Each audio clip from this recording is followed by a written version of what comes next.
Students, আমরা দ্বাদশ শ্রেণীর ইতিহাস পড়াচ্ছিলাম ঔপনিবেশিক আধিপত্যের প্রকৃতি, নিয়মিত অনিয়মিত সাম্রাজ্য। এটা তোমাদের তৃতীয় অধ্যায়, তৃতীয় চ্যাপ্টার আর কি। এটা আমরা পার্ট পার্ট করে পড়াচ্ছি। আজকে পার্ট 8 দেখো। ভারতে ব্রিটিশ সাম্রাজ্যের বৌদ্ধিক বিচার, intellectual justification of the empire.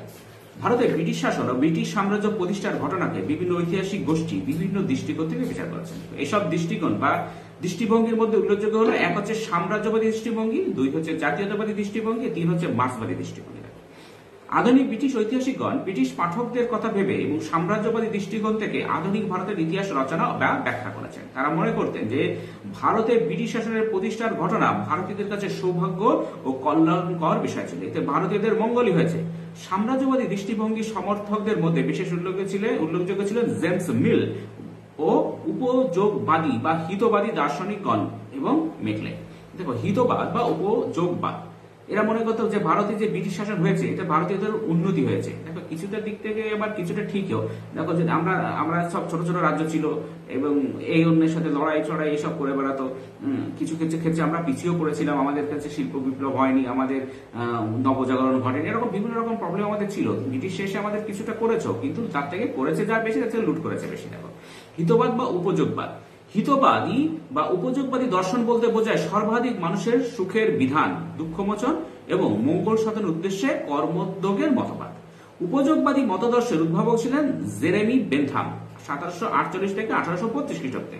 উপযোগবাদের অন্যান্য প্রবক্তাগণের মধ্যে উল্লেখযোগ্য ছিলেন জেমস মিল, 1773 থেকে 1836 খ্রিস্টাব্দ। জেমস মিলের পুত্র জন স্টুয়ার্ট মিল, 1806 থেকে 1873 খ্রিস্টাব্দে। জন অস্টিন, 1790 থেকে 1859 খ্রিস্টাব্দে প্রমুখ। তাদের মতে, যখন কোনো কাজের ফল কোনো ব্যক্তির উপর নেতিবাচক প্রভাব ফেলে না বা ক্ষতি করে না, তাই হলো উপযোগবাদ। উপযোগবাদ কি? তাদের মতে যে যখন কোনো কাজের ফলে কোনো ব্যক্তির উপর নেতিবাচক প্রভাব পড়ে, মানে খারাপ প্রভাব পড়ে না, তখন সেটা উপযোগবাদ। এ প্রসঙ্গে উল্লেখযোগ্য, ভারত ইতিহাস চর্চার ক্ষেত্রে সর্বাধিক গুরুত্বপূর্ণ হলেন জেমস মিল। পরবর্তী অংশে তার সম্বন্ধে বিশদ আলোচনা করা আছে। ঐতিহাসিক জুডিথ ব্রাউন ভারতের উপযোগবাদী বা হিতবাদীদের সর্বাধিক স্পষ্টবাদী বুদ্ধিজীবী বলে উল্লেখ করেছেন। ভারতীয় ইতিহাসের সম্পর্কে উপযোগবাদী ঐতিহাসিকদের মতাদর্শ নিচে তুলে ধরা: মানুষের হিত সাধন। 19বিংশ শতকে ভারতে উপযোগবাদী বা ইভানজেলিকাল দেখো উপযোগবাদী বা এবং ইভানজেলিকাল সম্প্রদায়ের ভাবধারা জনপ্রিয় হয়ে।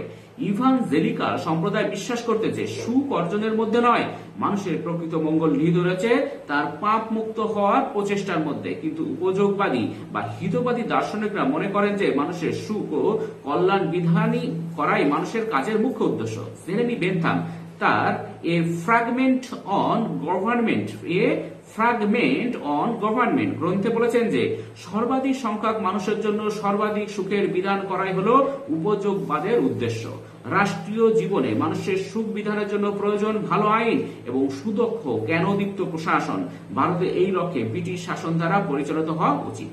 হিতবাদী সরকার। দেখো, উপযোগবাদীরা মনে করেন গণতন্ত্রের মাধ্যমে একটি উপযোগবাদী সরকার প্রতিষ্ঠা করা সম্ভব। জেরেমি বেন্থাম মনে করতেন রাজতান্ত্রিক ও অভিজাততান্ত্রিক সরকার জনগণের সর্বাধিক মঙ্গল সাধন করতে সক্ষম নয়, কেবলমাত্র গণতন্ত্রই জনগণের সর্বাধিক মঙ্গল সাধনে সক্ষম। এই প্রসঙ্গে জেমস মিল ঘন ঘন সরকারি নির্বাচনের কথা বলেছেন, যাতে জনগণ তাদের নির্বাচিত প্রতিনিধিদের মূল্যায়ন করার সুযোগ পায় এবং সেই মূল্যায়ন অনুযায়ী নির্বাচিত প্রতিনিধিদের পরবর্তী নির্বাচন অনুমোদন বা বাতিল করতে পারে। জন স্টুয়ার্ট মিল মনে করতেন যুগ সন্ধিক্ষণে আরো উন্নত গণতান্ত্রিক সরকার প্রতিষ্ঠার প্রয়োজনে কখনো কখনো স্বৈরতন্ত্র সমর্থনযোগ্য।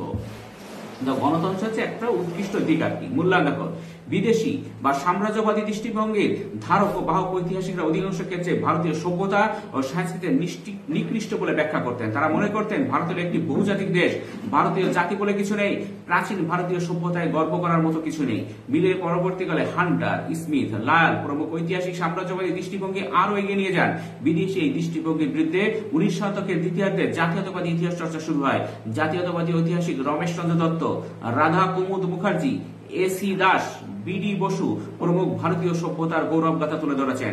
রমেশ চন্দ্র দত্ত 3 খণ্ডে ভারতীয় সভ্যতার ইতিহাস রচনা করে বিদেশিদের কাছে ভারতের যথার্থ ইতিহাস তুলে ধরেন। দাদাভাই নওরোজি, রমেশ চন্দ্র দত্ত, মহাদেব গোবিন্দ রানাডে প্রমুখ ঐতিহাসিক ভারতীয়দের সীমাহীন দারিদ্র্যের জন্য ব্রিটিশদের শোষণকে দায়ী করেছেন। জেমস মিল দেখো, স্কটল্যান্ডের বাসিন্দা জেমস মিল 1773 থেকে 1836 খ্রিস্টাব্দে ছিলেন একজন বিখ্যাত ঐতিহাসিক, রাষ্ট্রনীতিবিদ অর্থনীতিবিদ এবং দার্শনিক। লন্ডনে অবস্থানকালে জেমস মিলের সঙ্গে উপযোগবাদী দর্শনের অন্যতম প্রবক্তা জেরেমি বেনথামের পরিচয় ঘটলে তিনি বেনথামের কাছ থেকে দর্শনের প্রতি প্রবলভাবে আকৃষ্ট হন। জেমস মিল কখনো ভারতবর্ষে না এসেও বিভিন্ন তথ্য, মহাফেজখানা নথিপত্র প্রভৃতির উপর ভিত্তি করে ভারতবর্ষের ব্রিটিশ সাম্রাজ্যের প্রতিষ্ঠার ইতিহাস বিষয়ে গ্রন্থ রচনা করেছেন। তার মতো একজন যোগ্য ব্যক্তি সারা জীবনে ভারতে বসবাস করে ভারত সম্পর্কে যে জ্ঞানার্জন করতে পারবে, ইংল্যান্ডের একটি ছোট ঘরে মাত্র 1 বছর চর্চা করে ভারত সম্পর্কে আরো বেশি জ্ঞান লাভ করা সম্ভব হবে। ভারতীয় সভ্যতা সম্পর্কে জেমস মিলের দৃষ্টিভঙ্গির বিভিন্ন দিক সম্বন্ধে আলোচনা করা হলো। সাম্রাজ্যবাদী দৃষ্টিভঙ্গি। জেমস মিল সর্বপ্রথম সাম্রাজ্যবাদী দৃষ্টিভঙ্গি থেকে 1806 খ্রিস্টাব্দে ভারতের ইতিহাস লেখার কাজ শুরু করেন। তার the history of British India গ্রন্থটি 1817 মতান্তরে 1818 খ্রিস্টাব্দে প্রকাশিত হয়। ইংরেজি ভাষায় 3 খণ্ডে প্রকাশিত মিলের এই গ্রন্থটিকে লর্ড মেকলে একটি মহাগ্রন্থ বলে উল্লেখ করেছেন। ব্রিটিশ ঐতিহাসিক তাত্ত্বিক ও জনপ্রিয় এই দুই ধরনের ইতিহাস রচনা করেছেন বলে ঐতিহাসিক এরিক স্টোকস উল্লেখ করেছেন। জেমস মিলের লেখা ওই গ্রন্থটি ছিল তাত্ত্বিক ইতিহাস। এই গ্রন্থে তিনি ভারতের হিন্দু সভ্যতা ও সংস্কৃতিকে পশ্চাৎপদ ও নিকৃষ্ট হিসেবে দেখিয়ে এর তীব্র সমালোচনা করেন। তিনি ভারতীয় সমস্যাকে 3টি শাখায় বিভক্ত করেছেন: 1 সরকারের রূপ, 2 আইনের প্রকৃতি, 3 কর ব্যবস্থা। মিল বিশ্বাস করতেন যে 3টি বিভাগে সংস্কার করলে ভারতীয় সমাজের উন্নয়ন সম্ভব হবে। বা 2 দেখো, সাম্প্রদায়িক দৃষ্টিভঙ্গিতে যুগ বিভাজন। জেমস মিল ভারতের ইতিহাসের সময়কালকে মূলত 3টি যুগে ভাগ করেছেন। এগুলি হলো হিন্দু যুগ, মুসলিম যুগ, ব্রিটিশ যুগ। এই 3 যুগের সভ্যতাকে তিনি যথাক্রমে হিন্দু সভ্যতা, মুসলিম সভ্যতা, ব্রিটিশ সভ্যতা বলে উল্লেখ করেছেন। মিলের এই সাম্প্রদায়িক চিন্তাকে ঐতিহাসিক স্যার হেনরি এলিয়ট সমর্থন করেছেন। 3 ভারতীয় সভ্যতাকে নিকৃষ্ট হিসেবে তুলে ধরা। জেমস মিল পাশ্চাত্য সভ্যতার শ্রেষ্ঠতে বিশ্বাসী ছিলেন। মিলের অভিমত ছিল ভারতীয় সমাজ অত্যন্ত নিম্নমানের, এমনকি ইউরোপীয় সাম্প্রদায়িক যুগের চেয়েও নিম্নমানের। জেমস মিল মনে করতেন যে অষ্টাদশ শতকে ভারতীয়রা যে দুরবস্থার মধ্যে বসবাস করত তা তাদের অতীত অবস্থার স্বাভাবিক পরিণতি। মিলের মতে ব্রিটিশরা ভারতে আসার পূর্বে ভারতের সমাজ গতিহীন হয়ে পড়েছিল এবং সামাজিক অগ্রগতির পথ কার্যত রুদ্ধ হয়ে গিয়েছিল। তিনি ভারতীয় ইতিহাসের বিভিন্ন চরিত্র, ধর্ম, সাহিত্য, শিল্প, আইনবিধি প্রভৃতি সবকিছুকে নিকৃষ্ট বলে মনে করতেন। এবার মিল ভারতীয়দের বর্তমান দুরবস্থার জন্য অতীতকে দায়ী করে ব্রিটিশ শাসনকে দায়ী মুক্ত করার চেষ্টা করেছেন। 4 ভারতে ব্রিটিশ শাসনের যৌক্তিকতা প্রমাণের ব্যগ্রতা। জেমস মিল ভারতের পিছিয়ে পড়া রাষ্ট্রীয় ও সামাজিক অবস্থার পরিবর্তনের পথ নির্দেশ করেছেন। তার মতে দেশের ভালো আইন প্রণয়ন ভারতীয়দের উন্নতি বিধান করতে পারে। মিলের মতে কোনো অধিকতর উন্নত জাতি অপেক্ষাকৃত কম উন্নত জাতির উন্নতি ঘটনার সহায়তা করতে পারে। তাই ব্রিটিশরা উন্নত সভ্যতার অধিকারী বলে তাদের শাসনাধীনে ভারতীয় সভ্যতার উন্নতি ঘটবে। মিল মনে করতেন যে ভারতীয় সভ্যতা ব্রিটিশদের চেয়ে উন্নততর হলে ব্রিটিশ জাতির উপর ভারতীয়দের শাসনও যুক্তিসঙ্গত হতো। জেমস মিলের দৃষ্টিভঙ্গি তার সমসাময়িক সাম্রাজ্যবাদী ঐতিহাসিক দৃষ্টিভঙ্গিরই প্রতিনিধিত্বমূলক ছিল। এবার দেখো ব্রিটিশ শাসনের প্রয়োজনীয়তার ব্যাখ্যা। জেমস মিলের মতে ভারতীয় সমাজে নানা জাতীয় প্রথায় বিভক্ত। এরূপ সামাজিক পরিস্থিতি এদেশে ব্রিটিশ শাসনের প্রসার ঘটনা একান্ত প্রয়োজন। ইউরোপীয় সমাজ ও সভ্যতার সংস্পর্শে ভারতীয়দের দ্রুত সার্বিক উন্নতি ঘটবে। তার মতে ভারতীয় ব্রিটিশ শাসনের মাধ্যমে ইউরোপীয় জ্ঞান, শিল্প, রীতিনীতি, প্রতিষ্ঠান প্রভৃতি ভারতীয়দের মধ্যে প্রসারিত হলে অর্ধ সভ্য ভারতীয়রা সভ্য হয়ে উঠবে। ভারতের স্থানীয় শাসকদের চেয়ে ব্রিটিশ শাসকদের অধীনে ভারতের অধিক সুখ ও সমৃদ্ধি লাভ করবে। এজন্য বাংলা, মাদ্রাজ ও মুম্বাই প্রদেশে ব্রিটিশ শাসন সুপ্রতিষ্ঠিত হওয়ার পর ভারতের অবশিষ্ট অঞ্চলে ব্রিটিশদের বিজয় অভিযান চালাতে হবে। মিলের মতে ভারতের ব্রিটিশ শাসকদের কর্তব্য হল ভারতীয়দের উন্নত আইন ও শাসনের অধীনে এনে তাদের সামগ্রিক উন্নতি ঘটানো। তার মতে ভারতীয়দের স্বায়ত্তশাসন বা স্বাধীনতা দানের কোনো প্রশ্নই ওঠে না। ভারতে অনন্তকাল ধরে ব্রিটিশ শাসন টিকে থাকবে। জোনসের দৃষ্টিভঙ্গি বিরোধী দেখো। উপযোগবাদী জেমস মিল ভারত সম্পর্কে ব্রিটিশ প্রাচ্যবিদ স্যার উইলিয়াম জোনসের অভিমতের বিরোধিতা করেন। স্যার জোনস মনে করতেন যে ভারতের পৌরাণিক কল্পকাহিনী থেকে এদেশের ইতিহাস রচনা করা সম্ভব। তিনি আরো বলেন যে প্রাচ্য দেশীয় গ্রন্থগুলি অনুবাদের দ্বারা ইউরোপীয় সাহিত্য আরো সমৃদ্ধ হতে পারে। কিন্তু মিল জোনসের এই দৃষ্টিভঙ্গির বিরোধিতা করেছেন। তিনি জোনসের এই দৃষ্টিভঙ্গিকে রক্ষণশীল আখ্যা দিয়েছেন। মিল মনে করতেন যে কোন দেশের সাংস্কৃতিক পরিচয়ের ক্ষেত্রে তার অতীতের কোনো প্রাসঙ্গিকতা নেই, তাই ভারতীয় অতীতের কোনো বর্তমান গুরুত্ব নেই। মূল্যায়ন দেখো। জেমস মিল ভারত সম্পর্কে যে ঐতিহাসিক দৃষ্টিভঙ্গির প্রবর্তন করেন তা ব্রিটিশ ঐতিহাসিকদের মধ্যে দীর্ঘদিন ধরে প্রচলিত ছিল। কিন্তু বিখ্যাত অর্থনীতিবিদ অমর্ত্য সেন সহ আধুনিক কালের অনেক ভারতীয় ঐতিহাসিক ভারতীয় সভ্যতা সম্পর্কে জেমস মিলের দৃষ্টিভঙ্গির কঠোর সমালোচনা করেছেন। এক্ষেত্রে তাদের বক্তব্য হল জাতি বিদ্বেষী মনোভাব। মিল ছিলেন জাতি বিদ্বেষের সমর্থক। তিনি ব্রিটিশ সভ্যতাকে উন্নত হিসেবে বিচার করে ভারতীয় সভ্যতাকে ঘৃণার চোখে দেখেছেন। 2 তথ্যে ভুল। মিলের গ্রন্থে বহু মতামত ভ্রান্ত। এছাড়াও তথ্যে প্রচুর ভুল ভ্রান্তি আছে। ভ্রান্ত যুগ বিভাজন। ভারতীয় ইতিহাসের যুগ বিভাজনে মিলের দৃষ্টিভঙ্গি ভ্রান্ত, কারণ প্রাচীন যুগে ভারতে হিন্দু ছাড়া অন্যান্য সম্প্রদায়ের মানুষও ছিল। তেমনি মধ্যযুগে ভারতে মুসলিমদের রাজনৈতিক কর্তৃত্বের মধ্যেও দেশের অধিকাংশ মানুষ ছিল হিন্দু এবং সেই সময় হিন্দুদের বিভিন্ন আঞ্চলিক রাজত্বের অস্তিত্ব ছিল। আধুনিক যুগে ভারতের ব্রিটিশদের কর্তৃত্ব প্রতিষ্ঠিত হলো দেশের বৃহত্তম জনগোষ্ঠী ছিল হিন্দু ও মুসলিম। তাই অধিকাংশ ঐতিহাসিক ভারতের ইতিহাসকে প্রাচীন যুগ, মধ্যযুগ, আধুনিক যুগ বিভক্ত করার পক্ষপাতী। শাসিত বিভেদের বীজ রোপণ মিলের ঐতিহাসিক ব্যাখ্যার মাধ্যমে শাসক ও শাসিতের মধ্যে বিভেদের বীজ রোপিত হয়েছে। এবার দেখো টমাস ব্যারিংটন মেকলে। টমাস ব্যারিংটন মেকলে 1800 থেকে 1859 খ্রিস্টাব্দে ছিলেন একজন খ্যাতনামা ব্রিটিশ পণ্ডিত, সাহিত্যিক, ঐতিহাসিক এবং হুইগ দলের রাজনৈতিক নেতা। একটি ব্রিটিশ অভিজাত পরিবারের সন্তান মেকলে অল্প বয়সে বিভিন্ন বিষয়ে অসীম প্রতিভার পরিচয় দিয়েছিলেন। ইংরেজি, জার্মান, ডাচ, স্প্যানিশ, ফরাসি প্রভৃতি বিভিন্ন ভাষায় দক্ষ, অসাধারণ স্মৃতিশক্তির অধিকারী মেকলে প্যারাডাইস লস্ট অনায়াসে মুখস্থ বলতে পারতেন। Lives of Ancient Rome and the History of England from the Accession of James II, তার লেখা উল্লেখযোগ্য দুটি ইতিহাস গ্রন্থ। Accession of James II। প্রসঙ্গত উল্লেখ্য, সাধারণভাবে মেকলেকে উপযোগবাদী দার্শনিক গোষ্ঠীর অন্তর্ভুক্ত করা হয় না। নিচে মেকলের দৃষ্টিভঙ্গি সম্পর্কে সংক্ষিপ্ত আলোচনা করা হলো। ব্রিটিশ জাতির শ্রেষ্ঠত্ব দেখো। মেকলে তার ইতিহাস রচনায় বিশ্ব সভ্যতার ইতিহাসকে দুই ভাগে বিভক্ত করেন, যেমন সভ্য জাতিসমূহের ইতিহাস এবং অসভ্য জাতিসমূহের ইতিহাস। তিনি ব্রিটিশ জাতিকে চূড়ান্ত সভ্য জাতি বলে মনে করতেন, পাশাপাশি তিনি ভারতীয় সভ্যতাকে চূড়ান্ত নিকৃষ্ট বলে মনে করতেন। তার মতে উন্নত ব্রিটিশ সভ্যতা ও সংস্কৃতির সংস্পর্শে এসে ভারতীয় সভ্যতার সংস্কৃতি উন্নত হতে পারে। হিতবাদী দর্শনের দ্বারা প্রভাবিত হয়ে মেকলের মতানুযায়ী নিকৃষ্ট ভারতীয় সভ্যতাকে উন্নত করা এদেশের ব্রিটিশ শাসনের এক মহান কর্তব্য। ভারতে মেকলের অবস্থান। লর্ড মেকলে ভারতের বড়লাট লর্ড উইলিয়াম বেন্টিং 1828 থেকে 1835 খ্রিস্টাব্দের শাসনকালে তার আইন সচিব হয়ে ভারতে আসেন এবং কমিটি অফ পাবলিক ইনস্ট্রাকশনের সভাপতি নিযুক্ত হন। তিনি ভারতে 4 বছর 1834 থেকে 38 খ্রিস্টাব্দে কাটান। এই সময় তিনি ভারতের শিক্ষা ব্যবস্থার ইংরেজি ভাষা ও পাশ্চাত্য ধারণার প্রসারে অসামান্য অবদান রাখেন। তার তৈরি করা আইন সংক্রান্ত সুপারিশগুলি ভারতের ব্রিটিশ শাসনের উপর যথেষ্ট প্রভাব বিস্তার করে। ভারতের ব্রিটিশ শাসক লর্ড ক্লাইভ এবং ওয়ারেন হেস্টিংসের বিষয়ে তিনি দুটো গুরুত্বপূর্ণ প্রবন্ধ রচনা করেন। আইন কমিশনের অন্যতম সদস্য হিসেবে মেকলে ভারতের অবস্থানকালের শেষ বর্ষে 1838 খ্রিস্টাব্দে ভারতের ফৌজদারি আইনবাদী ইন্ডিয়ান পেনাল কোড রচনায় গুরুত্বপূর্ণ ভূমিকা পালন করেন। ভারতের শিক্ষার নিন্দা। মেকলে ভারতের সভ্যতা ও শিক্ষা ব্যবস্থার তীব্র নিন্দা করেন। 1835 খ্রিস্টাব্দের 2 ফেব্রুয়ারি বড়লাট লর্ড উইলিয়াম বেন্টিং এর কাছে বিখ্যাত প্রস্তাব বা মিনিট পেশ করেন। এই প্রস্তাব মেকলে মিনিট নামে প্রচারিত আর কি। মেকলে প্রাচ্য সভ্যতাকে দুর্নীতিগ্রস্ত, অপবিত্র, বুদ্ধিহীন বলে অভিহিত করে সরাসরি পাশ্চাত্য শিক্ষার পক্ষে জোরালো অভিমত ব্যক্ত করেন। তার মতে প্রাচ্য শিক্ষায় কোনো বৈজ্ঞানিক চেতনা নেই এবং তাই পাশ্চাত্য শিক্ষা ব্যবস্থার সব অংশই নিকৃষ্ট। তিনি দাবি করেন একটি ভালো ইউরোপীয় গ্রন্থাগারের একটি তাক ভারত বা আরবের সমগ্র সাহিত্যের সমকক্ষ। ইংরেজি ভাষার প্রসারে গুরুত্ব দান। ভারতের ব্রিটিশ শাসন প্রতিষ্ঠার প্রথম পর্বে শিক্ষাদানের মাধ্যম ছিল সংস্কৃত বা আরবি ভাষা। উগ্র পাশ্চাত্যবাদী মেকলে ভারতের পাশ্চাত্য রীতিতে শিক্ষাদানের পক্ষপাতী ছিলেন।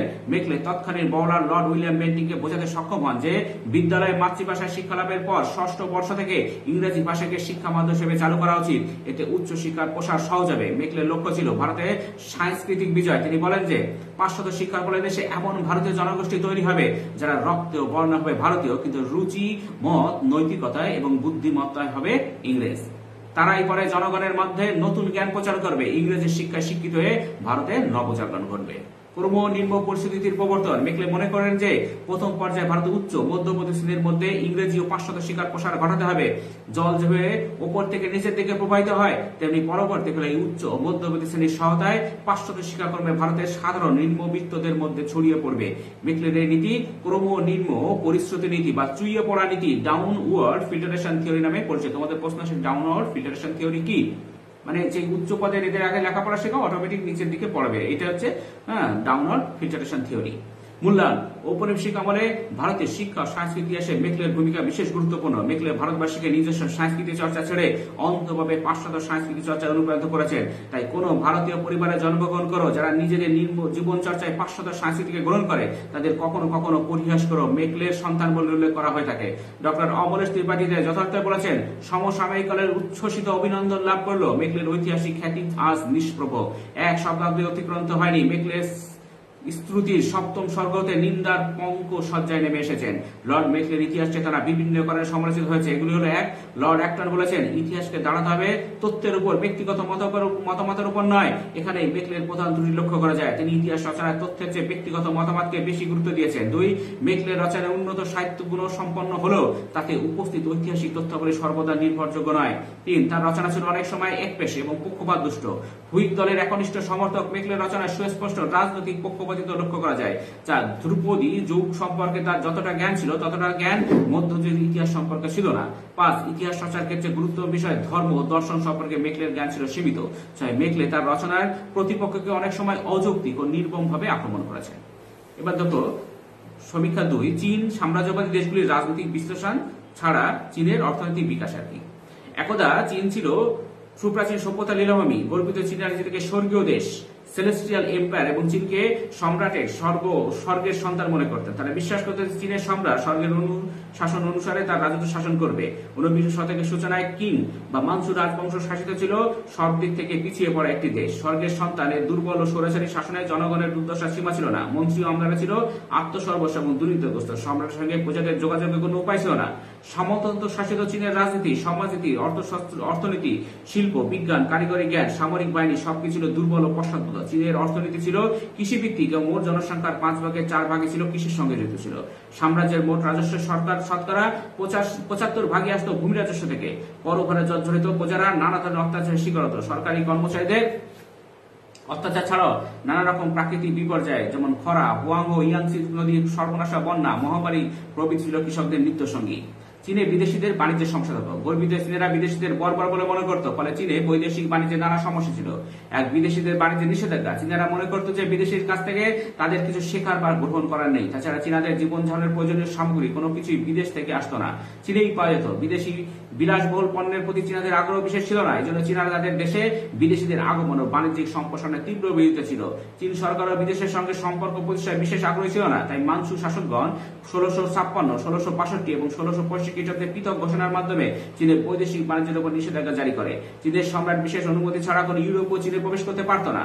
নজরানা প্রদান বা বশ্যতা শিকার। কোন বিদেশি দূত বাণিজ্যের উদ্দেশ্যে চীন সম্রাটের সাক্ষাৎপ্রার্থী হলে প্রথম তাকে চীন সম্রাটের প্রতি বশ্যতা শিকারের নিদর্শন স্বরূপ 2টি অপমানজনক কাজ করতে হতো। একটি হলো চীন সম্রাটকে নজরানা বা উপঢৌকন প্রদান, অপরটি হলো কাওতাও। তোমাদের প্রশ্ন আসে কাওতাও প্রথা কি? কাওতাও প্রথা অনুসারে সম্রাটের সামনে ভূমি পর্যন্ত নত হওয়া তাকে বলে কাওতা প্রথা। 3 হচ্ছে বল প্রয়োগের মাধ্যমে বিদেশিদের বাণিজ্য দখল। বিভিন্নভাবে চেষ্টা ছিল, বিদেশিরা চীনে বাণিজ্যের অনুমতি পেত না। অথচ চীনের মূল্যবান সাদা রেশম, সবুজ চা এবং অন্যান্য খনিজ পদার্থের উপর ইউরোপীয় বণিকদের তীব্র আকর্ষণ ছিল। তাই বিদেশি বণিকরা সাধারণ উপায়ে চীনে প্রবেশ করতে না পেরে পরবর্তীকালে বল প্রয়োগ ও সামরিক অভিযানের মাধ্যমে চীনের বাণিজ্য দখলের চেষ্টা করতে থাকে। ক্রমে তারা চীনের বিভিন্ন অংশে নিজেদের প্রভাবাধীন অঞ্চলে গড়ে তোলে। চীনের উপর বিভিন্ন অসম সন্ধি চাপিয়ে দিয়ে বহিরাগত সাম্রাজ্যবাদী দেশগুলি চীনের কাছ থেকে নানা সুযোগ সুবিধা আদায় করে। স্টুডেন্ট, আজকে পর্যন্ত। এরপরে আমরা চীন নিয়ে আরো পড়বো বাকিটা। Thank you very much for watching.